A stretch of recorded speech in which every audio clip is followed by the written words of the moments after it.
এনেকুৱা এটা আহ্বানহে বিচাৰে। ভকতে যদি ভগৱন্তক আশ্ৰয় নকৰে, ভগৱন্তেও সুযোগ নাপায় ভকতক সহায় কৰিবৰ কাৰণে, ৰক্ষা কৰিবৰ কাৰণে। আজি সেইকাৰণে সেইটো ক্ষণলৈকে তেওঁ অপেক্ষা কৰি এইটোকো তেওঁ বুজাবলৈ যত্ন কৰিছিল। কাৰোবাৰ মনত যদি অকণমানো অহংকাৰ আছে, নিজকে ৰক্ষা কৰিম বুলি যাৰ কিবা এটা ভাৱনা আছে, সেইসকলে মোৰ পৰা সহজতে কেতিয়াও সহায় নাপায়। অন্ততঃ মোৰ পৰা সহায় পাব বুলি তেওঁলোকে ভাবিব নোৱাৰে। কিন্তু যেতিয়া অহংকাৰ নাইকিয়া হৈ যাব, নিজকে ৰক্ষা কৰাৰ কোনো পন্থ বিচাৰি নাপাব, তেতিয়াই যদি ভগৱন্তৰ আশ্ৰয় লয়, ভগৱন্তে সমস্ত দায়িত্ব লয়। আজি বৃন্দাবনবাসীয়ে তেওঁ ঈশ্বৰ বুলিয়েই বা গণ্য কৰিয়েই হওক, বা তেওঁক ত্ৰাণকৰ্তাৰ ৰূপতে গণ্য কৰি শৰণাপন্ন হোৱাত তেওঁ কি অলৌকিক লীলা কৰিলে যে এখন হাতেৰে গোবৰ্ধন পৰ্বতক আজুৰি যেতিয়া উভালি ল'লে, আৰু তেওঁ সেই পৰ্বতক যেতিয়া ওলটাই লৈ বাওঁ হাতৰ কেয়া আঙুলিটোৰ ওপৰত যেতিয়া সেই গোবৰ্ধন পৰ্বত ধাৰণ কৰি সমস্তকে যেতিয়া মাতিলে, আহা, ইন্দ্ৰই যি কৰে কৰি থাকক, তোমালোকে এই পৰ্বতৰ বা এই নিৰাপদ ছত্ৰৰ পৰ্বত ছত্ৰ গোবৰ্ধন ছত্ৰৰ তললৈকে আহা, তাৰপিছত দেখা যাব। সমস্ত আহি গ'ল। হাহাকাৰ হৈ আছে সমস্ত গোকুলত। গোবৰ্ধনৰ সমস্ত এলেকা জলপ্ৰলয় হৈ গৈছে। কিন্তু তাৰ মাজতো গোবৰ্ধন পৰ্বতৰ তলত থকা সেই গোবৰ্ধনবাসীৰ সমস্ত জীৱক কোনো এটা ক্ষতি কৰিব নোৱাৰিলে। আৰু তেতিয়াই প্ৰভু ভগৱন্তে গোবৰ্ধনধাৰী ৰূপত যিটো মহাৰূপ তেওঁ দৰ্শন কৰাই সকলোকে সন্মোহিত কৰি তুলিলে, পাহৰাই পেলালে যে তেওঁলোকক ইন্দ্ৰই যে এনেকুৱা এটা ডাঙৰ দুৰ্যোগৰ মাজলৈ ঠেলি দিছে। তেওঁলোকে মাথো কৃষ্ণৰ সেই ৰূপ দৰ্শন কৰোঁতে প্ৰতিটো অংগক যেতিয়া তেওঁলোকে বাৰে বাৰে নিৰীক্ষণ কৰিও যেতিয়া সেই প্ৰভু ভগৱন্তৰ ৰূপৰ সৌন্দৰ্য পান কৰাৰ যিটো হাবিয়াস নকমিল, দিন কেনেকৈ গ'ল, ৰাতি কেনেকৈ গ'ল, আহাৰ আৰু নিদ্ৰাৰ প্ৰয়োজন আছেনে নাই, সমস্ত পাহৰি যেতিয়া এটা সময়ত ইন্দ্ৰই নিজৰ যিটো সামৰ্থ্যখিনি প্ৰদান কৰাৰ পিছতো বৃন্দাবনবাসীক একো কৰিব নোৱাৰিলে, বা গোবৰ্ধনধাৰী কৃষ্ণক অকণমানো হিলাব নোৱাৰিলে, তেতিয়াই তেওঁ মহাভয়ত মহাত্ৰাসত যেতিয়া বৃষ্টি প্ৰদানৰ পৰা তেওঁ আঁতৰি গুচি গ'ল, তেতিয়া সেই বৃন্দাবনবাসীৰ মনত সাহস আহিল। তেতিয়া সেই বৃন্দাবনবাসীৰ মনত তেওঁলোকৰ ধাৰণা হ'ল যে 7 দিন 7 ৰাতি কৃষ্ণৰ ৰূপ দৰ্শন কৰোঁতেই আমি যেন সমস্ত পাহৰি গ'লোঁ, ভোগ পাহৰি গ'লোঁ, নিদ্ৰা পাহৰি গ'লোঁ, কেৱল আনন্দই আনন্দ। সেই আনন্দ ক'ৰ পৰা পালোঁ? যে কৃষ্ণৰ ৰূপ দৰ্শন কৰি। সেইকাৰণে সেই গোপসকলে নন্দক আগুৰি ধৰি সমস্তই কৃষ্ণৰ যশ কীৰ্তি গুণ মহিমা আজি নন্দক বৰ্ণনা কৰি কৈ আছে যে এইজন আচলতে তোমাৰ পুত্ৰ হ'ব নোৱাৰে। তোমাৰে পৰম সৌভাগ্য যে তুমি এইজনক পুত্ৰ হিচাপে পোৱাৰ তোমাৰ যিটো বাসনা আছিল সেইটো সম্পূৰ্ণ হ'ল। আৰু এইজনেই জগতৰ ঈশ্বৰ।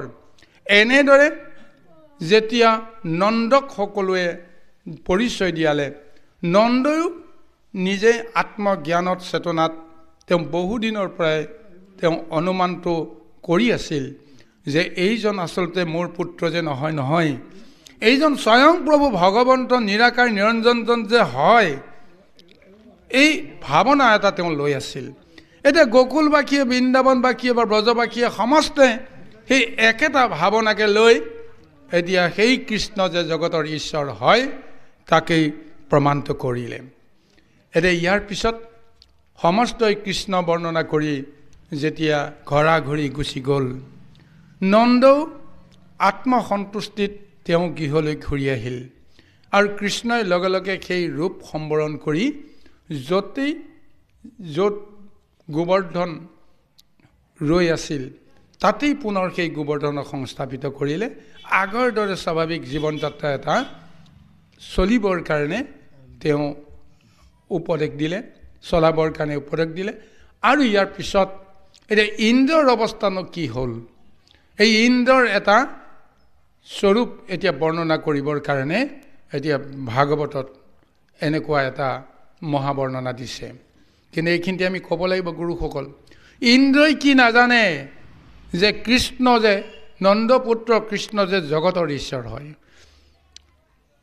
দেৱতাসকলৰ লগত ব্ৰহ্মাই যিটো সম্বন্ধ কৰি এদিন বসুমতীক লগত লৈ স্তুতি কৰিবলৈ গৈছিল সিদিনাখনৰ পৰাই দেৱতাসকলৰ মনত এই ধাৰণাটো আছে যে বসুদেৱৰ দৈৱকীৰ পুত্ৰৰূপে জন্মগ্ৰহণ কৰোঁতাজন নিশ্চয় জগতৰ ঈশ্বৰে হ'ব আৰু সেইজনে যে গোকুল বৃন্দাবন লীলা কৰিবৰ কাৰণে আহিব এই কথাটো পূৰ্বতেই তেওঁলোকে জানে আৰু সেইকাৰণে বাৰে বাৰে আহি দেৱতাসকলে স্তুতিও কৰি গৈছে আৰু সেই মহাস্তুতিৰ পিছতো ইন্দ্ৰক কিয় পাহৰাই পেলালে যে সেইজন কৃষ্ণই যিজন কৃষ্ণৰ কথা মতে আজি ইন্দ্ৰক পূজা নিদি গোবৰ্ধনক পূজা দিলে আৰু এইজন কৃষ্ণই যে জগতৰ ঈশ্বৰ যিজনে এতিয়া গোবৰ্ধন ধাৰণ কৰি এখন হাতেৰে উভালি একটা কেৰা আঙুলিৰ ওপৰত থিয় কৰাই সেই গোবৰ্ধন ধাৰণ কৰি কিবা এটা যে লীলা কৰিবলৈ আহিছে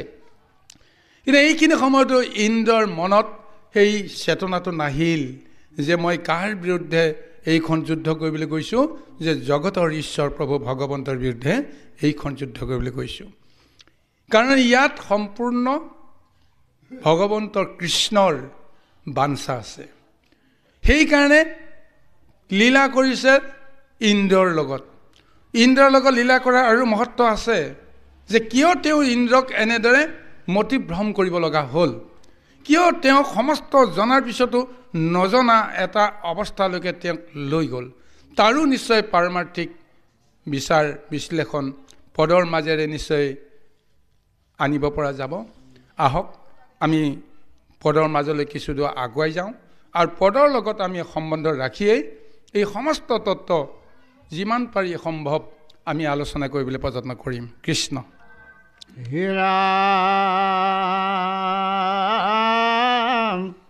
অশুনি সকলোক যেন মতে হৰি অকৰিলা ৰক্ষা গোকুল অভকতৰ পদে জানিবা নিশ্চয় ঐ আপুনি হৰি আকুল ইৰামে হেনয় পৰম কৃপালু দেৱতা অনাহি কৃষ্ণবি নে কেৱ অসংসাৰ তৰিবে ইচ্ছাই আছে যাৰ অকৃষ্ণক কৰি সেৱ এৰামে যাৰ গুণ নাম স্মৰণ মাত্ৰকে অকালৰো এৰা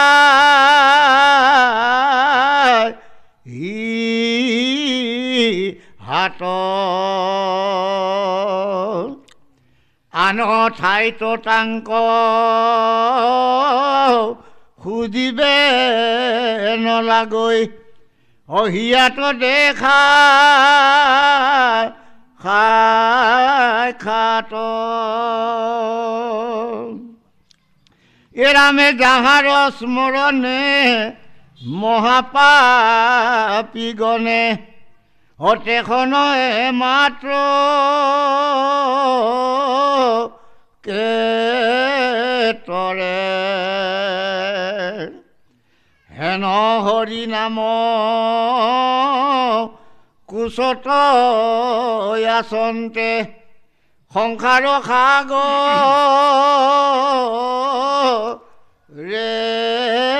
মৰে।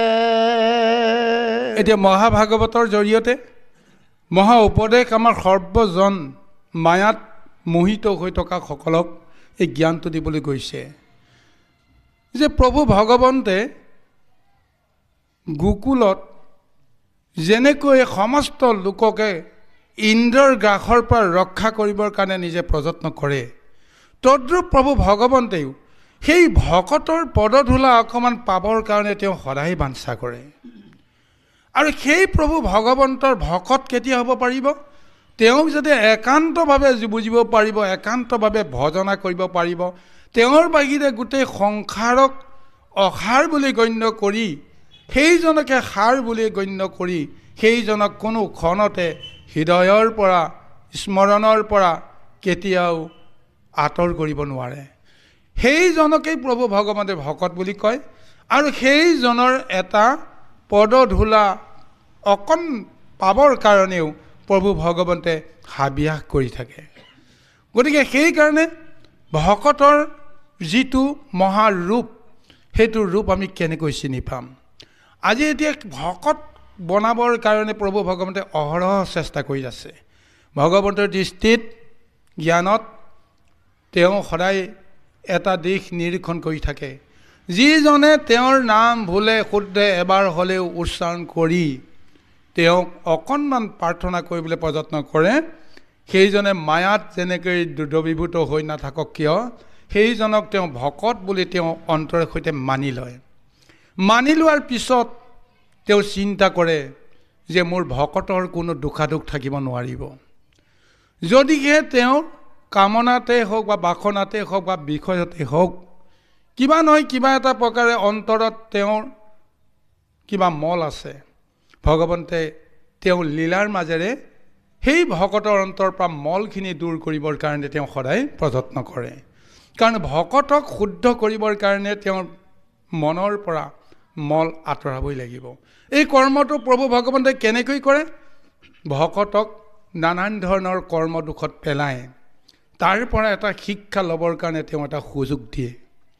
সেই সুযোগটো যিসকলে লাভ কৰিব পাৰে, সৎব্যৱহাৰ কৰিব পাৰে, তেওঁলোকে নিজৰ মনৰ বুদ্ধি বৃত্তিক শুদ্ধ কৰিবৰ কাৰণে বেয়া বেয়া বাসনাবিলাক, কাম, ক্ৰোধ, লোভ, মোহ, মদ, অহংকাৰ ইত্যাদি ইত্যাদি ভাৱনাৰ পৰা লাহে লাহে মুক্ত কৰিবৰ কাৰণে সদায় প্ৰযত্ন কৰে। এনেদৰে প্ৰভু ভগৱন্তে ভকতক আচলতে শুদ্ধ কৰিবৰ কাৰণে, তেওঁক ভকতিৰ পাত্ৰ হোৱাৰ উপযুক্ত কৰিবৰ কাৰণেহে আচলতে দুখ, কষ্ট, বেদনা এই সমস্তবিলাক তেওঁ প্ৰদান কৰে। প্ৰকৃতপক্ষে সেইকাৰণে কুন্তীয়ে কৈছিল যে হে প্ৰভু, আমিতো বিষয়ত মজি আছোঁ, আনে তোমাৰ পৰা কি বিচাৰে ক'ব নোৱাৰোঁ। যেতিয়া আমি দুখত মজি থাকোঁ তেতিয়াই তোমাৰ কথা মোৰ মনত পৰে। সেইকাৰণে তুমি যত দুখ দিয়া, জগতত যিমান দুখ জগতৰ জীৱবিলাকে পাই আছে, পাৰিলে সেই সমস্ত দুখ তুমি মোকেই দিয়া। বাকী সমস্ত জীৱক তুমি ৰক্ষা কৰা, উদ্ধাৰ কৰা, মোক ক'ব লগা নাই। সমস্ত জীৱৰ হৈ দুখবিলাক তুমি মোকেই দিয়া। কাৰণ দুখ যদি মই পাওঁ, সংসাৰত থাকিলে দুখ পাব লাগিব। এয়া কুন্তীয়ে আত্মজ্ঞানেৰে সৈতে উপলব্ধি কৰিছে।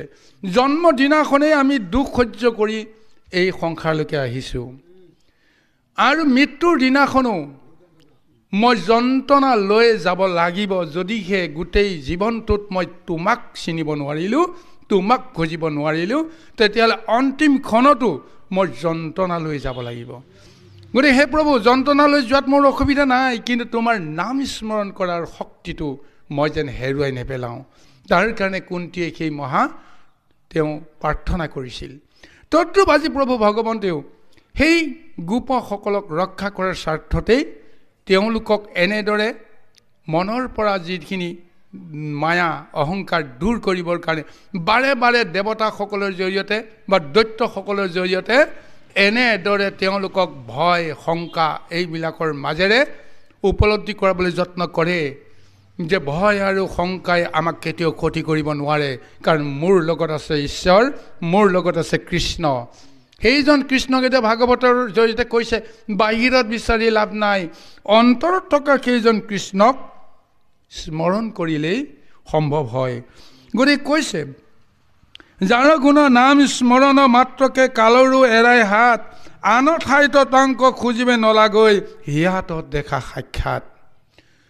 এতিয়া এইজন কৃষ্ণক এতিয়া নন্দৰ গৃহত আমি বিচাৰি আছোঁ, এইজনেই আচল বুলি আমি মানি লৈছোঁ। কিন্তু সেইজন কিয় আছে, কিয় তেওঁ নন্দৰ গৃহলৈ আহিব লগা হ'ল, কিয় তেওঁ লীলা কৰিব লগা হ'ল? কাৰণ আমাৰ লগত থকা সেই কৃষ্ণজনক আমি চিনি পোৱা নাই। গতিকে তেওঁ বাহিৰত আহি নাটকখন কৰি দেখুৱাব লগা হৈছে যে কৃষ্ণ এনেকুৱা, কৃষ্ণ এনেকুৱা, কৃষ্ণ ক'ত আছে ক'ত নাই। এই জ্ঞানটো দিবৰ কাৰণে তেওঁ অৱতাৰ ধাৰণ কৰিব লগা হৈছে। কিন্তু বাস্তৱতে যদি সেইজনক বাহিৰে ভিতৰে সেইজনেই যদি আমাক ৰক্ষা কৰি আছে, তেতিয়াহ'লে নেদেখা কৃষ্ণক বাহিৰত বিচাৰি কি লাভ? নেদেখা কৃষ্ণক আমি হৃদয়তে বিচাৰিব পাৰোঁ। যিজন কৃষ্ণই আমাক ৰক্ষা কৰি আছে, যিজন কৃষ্ণ নহ'লে আমাৰ দেহৰ কোনো চৈতন্য শক্তি লাভ কৰিব পৰা অৱস্থা নাথাকে। মই কেনেকৈ জীয়াই আছোঁ প্ৰশ্নটো যদি কৰা যায়, মৰোতাজন কিয় মৰিলে তাৰ পাৰ্থক্যটো যদি ওলোৱা যায়, তাতেই ওলাই যাব প্ৰাণবায়ু নামৰ শক্তিটো যাৰ দেহত আছে সি চৈতন্য, সি জীৱিত। প্ৰাণবায়ু যাৰ দেহত নাই সি মৃত, আমি বিশ্বাস কৰিছোঁ। তেতিয়াহ'লে যিটো প্ৰাণবায়ু অদৃশ্য, সেই শক্তিটো আমাৰ দেহৰ ভিতৰত আছে বিশ্বাস কৰিছোঁ, তেতিয়াহ'লে কৃষ্ণ আমাৰ দেহত আছে বুলি কিয় বিশ্বাস নকৰিম? যদি বিশ্বাস কৰোঁ, তেতিয়াহ'লে সেই কৃষ্ণৰ ৰূপটো যেতিয়া আমি দৰ্শন কৰিবৰ কাৰণে প্ৰযত্ন কৰিম, তেতিয়াহ'লে এই চৰ্ম চকুযোৰে বাহিৰত দেখিবৰ কাৰণে প্ৰযত্ন কৰাৰ প্ৰয়োজন নাই। চকু মুদি দিলেই আমি সমস্ত জগত জল জল পট পটকৈ আমি দেখা পাওঁ। বিশ্বৰূপ প্ৰভু ভগৱন্তে বাহিৰত যেনেকৈ ধাৰণ কৰি আছে, সেই ৰূপটো আমি চকু মুদিলেই, মনৰ চকুটো আমি অকণমান মেলি দিব পাৰিলেই আমি সমস্ত প্ৰভু ভগৱন্তৰ ৰূপ ৰস পাম। তাকে আজি ভাগৱতে কৈছে।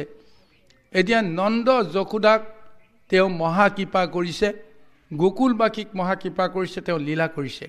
কিন্তু ইন্দ্ৰৰ লগত তেওঁ পুৰণা সম্বন্ধ এটা আছে কাৰণে তেওঁক ভ্ৰমিত কৰাইছে, আৰু তেওঁক ভ্ৰমিত কৰাই তেওঁক সোঁৱৰাই দিব বিচাৰিছে তোমাৰ আৰু মোৰ মাজত আজন্ম সম্বন্ধ কি?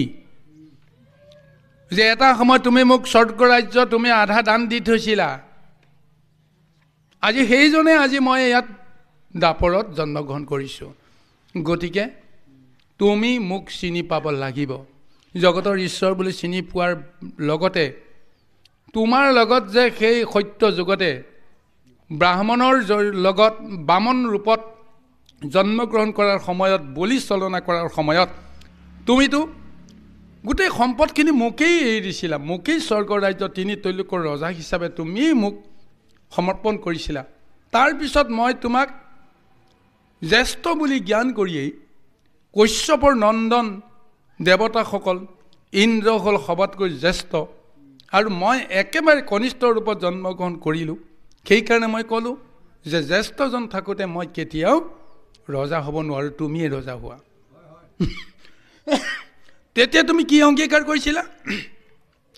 তেতিয়া তুমি কৈছিলা যদি তোমাৰ কথা মতে মই ৰজা হ'ব লাগে, মোৰ কথা মতেও তুমি যুৱৰাজ হ'ব লাগিব। তেতিয়াই তেওঁ উপেন্দ্ৰ নাম লৈ দেৱতাৰ শাৰীত দেৱভোগ কৰি তেওঁ সেই ৰূপেৰে স্বৰ্গৰ বা তিনি তৈলোকৰ সম্পদৰ অধিকাৰ লাভ কৰিছিল। আজি এতিয়া প্ৰয়োজনত তেওঁক সোঁৱৰাই দিবলৈ গৈ আছে যে মই যি কাম কৰিম সেই কৰ্মত তুমি মোক সহায় কৰিব লাগিব। কোনো কাৰণতে তুমি মোতকৈ তুমি ভিন্ন বুলি কেতিয়াও জ্ঞান কৰিব নালাগিব। তাৰ জৰিয়তে মোৰ প্ৰাপ্য যিখিনি অধিকাৰ, সেই অধিকাৰখিনি তুমি নিজে নিজে দিবলৈ তুমি বাধ্য হ'ব লাগিব। তাৰ কাৰণে আজি ইন্দ্ৰক এনেদৰে মহা অহংকাৰী কৰি তুলিছিল। সকলো জানিও নজনাৰ এটা ৰূপত তেওঁৰ জৰিয়তে এতিয়া প্ৰভুৱে মহালীলা কৰিছে। গোবৰ্ধন ধাৰণ কৰি সমস্ত জগতকে তেওঁ যে ঈশ্বৰ হয়, মানিবৰ কাৰণে বাধ্য কৰাবৰ কাৰণে এটা পৰিৱেশ তেওঁ দিলে। আৰু পূৰ্বতে গোবৰ্ধনকো তেওঁ বাক্য দিছিল, সেই বাক্যটোকো তেওঁ ৰক্ষা কৰিলে যে তোমাক মই এদিন হ'লেও স্পৰ্শ কৰিম, তুমি যিটো বাঞ্ছা কৰিছা মোৰ স্পৰ্শত তুমি যদি শুদ্ধ হোৱা, পবিত্ৰ হোৱা, তেতিয়াহ'লে সেই বাক্যটোকো মই ৰক্ষা কৰি তোমাৰ সেই মনৰ ভাৱনাটো শুদ্ধ কৰিম। আৰু এনেদৰে প্ৰভু ভগৱন্তই গোবৰ্ধন লীলা কৰি সমস্তকে সচেতন কৰিলে। আৰু সেইজন কৃষ্ণৰ নাম লৈ আমি সংসাৰীসকলে আমি নিশ্চয় তৰি যাব পৰা যিটো ব্যৱস্থা, এই ব্যৱস্থাটো লাভ কৰিম। কিহৰ জৰিয়তে? ভকতিৰ জৰিয়তে। ভগৱন্তই ভকত বিচাৰি ফুৰে, আৰু ভকতে যদি ভগৱন্তৰ স্বৰূপটো বুজি নাপায়, তেতিয়াহ'লে ভগৱন্তে সহায় কৰিম বুলিও কেতিয়াও তেওঁ সহায় কৰিব নোৱাৰে। সেইকাৰণে কুন্তীও কৈছিল, বা দ্ৰৌপদীও আপোনাৰ দৈৱকীও কৈছিল জন্মৰ সময়তে, হে প্ৰভু, বিশ্বাস হৈ গ'ল জগতৰ জীৱবিলাক মুক্ত হ'ব, উদ্ধাৰ হ'ব, কাৰণ সমস্তকে উদ্ধাৰ কৰিবৰ কাৰণে তুমি নিৰাকাৰ হৈও আজি আকাৰত আহি লীলা কৰিছা, লীলা কৰিবলৈ তুমি জন্ম হৈছা, গতিকে বুজিলেও তুমি সমস্ত জীৱক উদ্ধাৰ কৰিবৰ কাৰণে অৱতাৰ ধাৰণ কৰিছা। এইটোৱে পাৰমাৰ্থিক বিচাৰ, পাৰমাৰ্থিক সত্য, যে প্ৰভু ভগৱন্তই জগতৰ জীৱবিলাকক সংসাৰৰ পৰা উদ্ধাৰ কৰিবৰ কাৰণে অহৰহ তেওঁ প্ৰচেষ্টা কৰি দেহৰ ভিতৰত তেওঁ অপেক্ষা কৰি থাকে। জীৱাত্মাই বুজক যে মই কিয় তেওঁৰ লগত আছোঁ।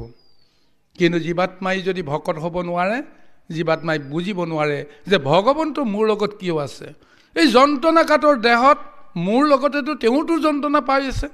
আমিতো মায়াময় ভাৱনাৰে সেইটো ক'ব লাগিব, মোৰ লগত থকা সকলে মই যিখিনি দুখ ভোগ কৰিম সেইটো মোৰ লগতে দুখ নকৰিব জানো?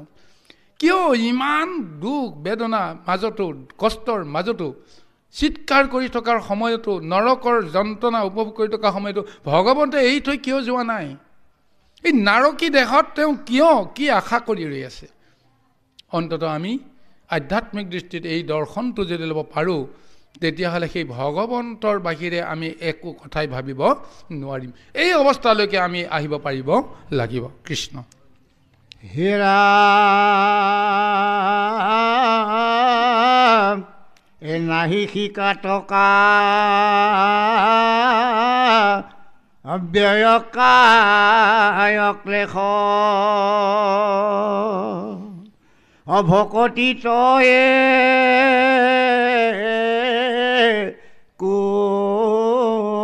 নাই অজেন তেন মতে কৃষ্ণক স্মৰিলে এতেকে মোকো কি পায়। এৰামে পৰম সুলভ ভগৱন্ত সেৱা জানিয়া এৰি হেলা ঐ অথিৰ জীৱন কেতিখন দায়ী মৃত্যু মিলয় কোন বেলা। আমি যিসকলে বিষয়ত মজি আছোঁ, বিষয়ত মজি থকা সকলৰ কাৰণে ভকতি কৰাটো বহুত কষ্টকৰ। ভকতি কৰাটো আমাৰ কাৰণে সম্ভৱ নহয়। এই বুলি আমি এটা সময়ত ভকতিৰ কথা আমি চিৰদিনৰ কাৰণে ত্যাগী কৰোঁ। গতিকে সেইকাৰণে গুৰুসকল, গতিকে বৃদ্ধ বয়সতো আমি গুৰু সেৱা কৰিবলৈ ইচ্ছা নকৰোঁ। কাৰণ কি? যে ভকতিৰ ওপৰত আমাৰ শুদ্ধ ধাৰণাটো নাই। ভকতি কৰা আমাৰ বোলে সামৰ্থ্য নাই, ভকতি কৰা বোলে আমাৰ শক্তি নাই। কিন্তু শক্তিটো যেন আমি নিজে নিজে ধাৰণ কৰিব পাৰোঁ। ভগৱন্তেই শক্তি দিব, ভগৱন্তেই নিজৰ কৰ্মত সেই শক্তি প্ৰয়োগ কৰিব, ব্যৱহাৰ কৰিব। যদি এই ধাৰণাটো যদি ল'ব পাৰোঁ, তেতিয়াহ'লে ভকতি কৰাৰ কাৰণে অকণমানো কষ্টকৰ হ'ব নোৱাৰে। গতিকে আটাইতকৈ যদি সহজ কৰ্মটোৱে হয়, তেতিয়াহ'লে এই সংসাৰত ভকতি কৰ্মটোৰ বাহিৰে বেলেগ কোনো কৰ্ম নাই। এতিয়া ভাগৱতে সেইকাৰণে কৈছে যে নাহি শিকা টকা ব্যয় কায়ক লেখ। ভকতিটো একো নাই।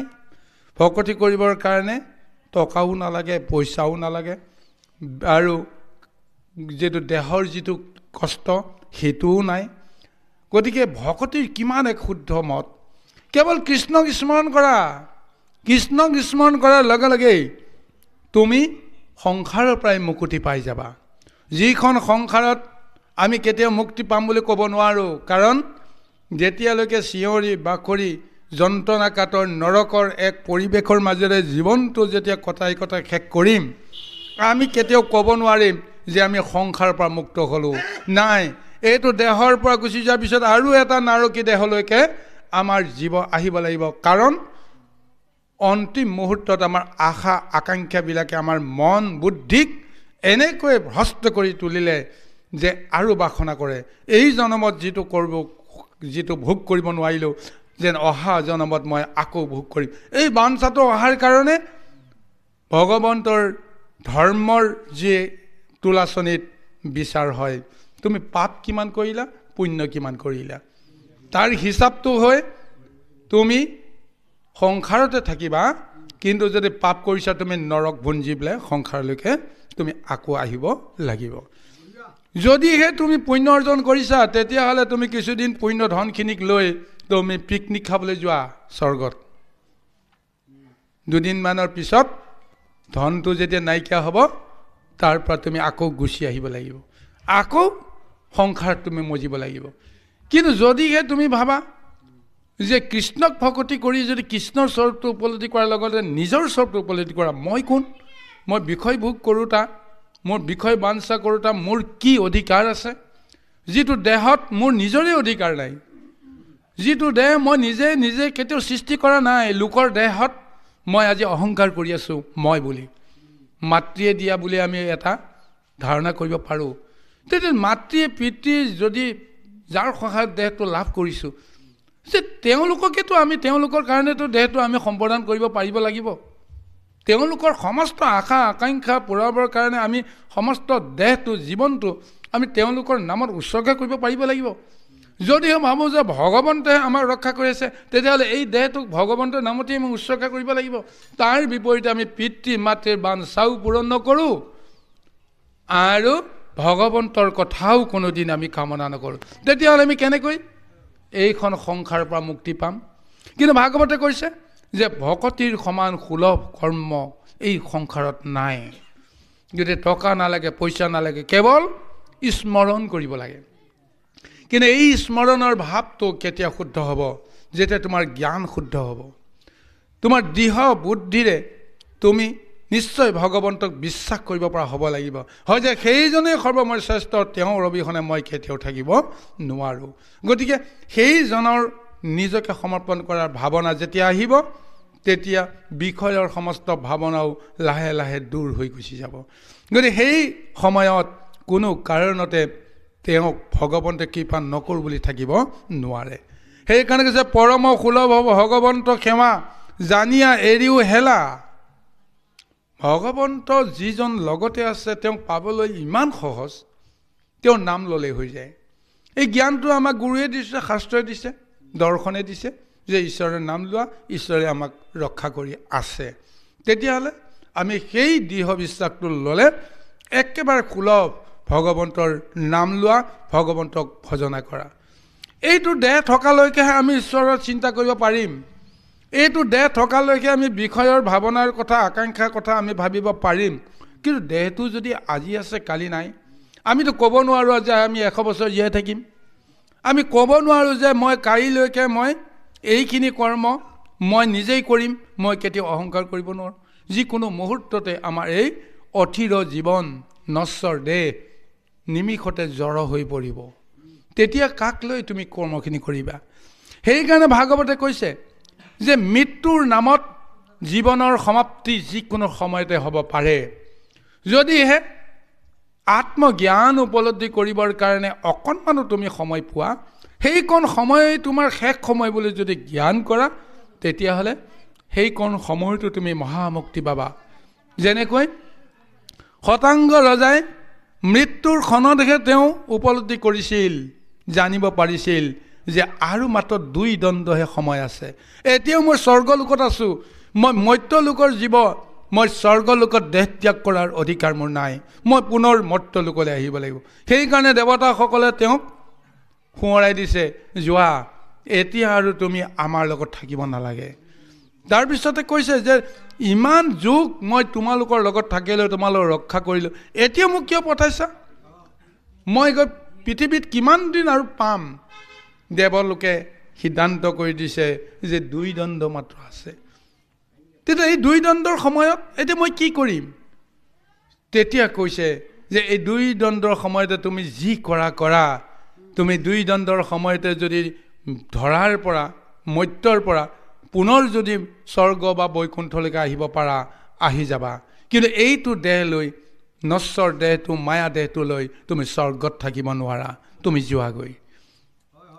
যেনেকৈ মৃত্যুৰ গোন্ধ পোৱাৰ লগে লগেই আমি আমাৰ পিতৃ মাতৃক যিটো গৃহত ইমান আদৰে সাদৰে তেওঁক ৰাখিছিলোঁ, গোন্ধটো পোৱাৰ লগে লগেই খন্তেক পিছতেই মৃত্যু হ'ব বুলি গোন্ধ পোৱাৰ লগে লগেই চোৱা হ'ব, কিবা হ'ব ইত্যাদি ইত্যাদি ভাৱনা লৈ আমি তেওঁক টানি আজৰি বাহিৰলৈকে আনিবৰ কাৰণে কেতিয়াও আমি অৱহেলা নকৰোঁ। তদ্ৰূপ আজি সেই শতাংগকো যে ইন্দ্ৰই দেৱতাসকলে পুনৰ মৰ্ত্যলৈ পঠিয়ালে, যে তেওঁলোকে জানে যে এওঁ পৰমায়ু আৰু বেছি নাই, স্বৰ্গত এওঁৰ কেতিয়াও মৃত্যু হ'ব নোৱাৰে, পাৰ্থিৱ দেহ এটা স্বৰ্গত কেতিয়াও পতন নহয়, গতিকে তেওঁ যাব লাগিব। আৰু এই দেহটোক লৈ আমি আজি লীলা কৰি আছোঁ, কৰ্ম কৰি আছোঁ। গতিকে আমি জানিব লাগিব, যিটো সময়তে আমাৰ এই ধাৰণাটো দৃঢ়ভাৱে আহিব যে ঈশ্বৰক ভকতি কৰাৰ বাহিৰে যিজন কৃষ্ণক লগত লৈ আহিছিল, সেইজন কৃষ্ণই যেন কোনো কাৰণতে আমাক এৰি থৈ নাযায়, আমিহে যেন তেওঁক লগত লৈ যাব পাৰোঁ। তাৰ কাৰণে যদি আমি অভিলাষ কৰোঁ, তেতিয়াহ'লে আমি নিশ্চয় মুক্তি পাম। এই তত্ত্বটোকে আমাক দি আছে কৃষ্ণ।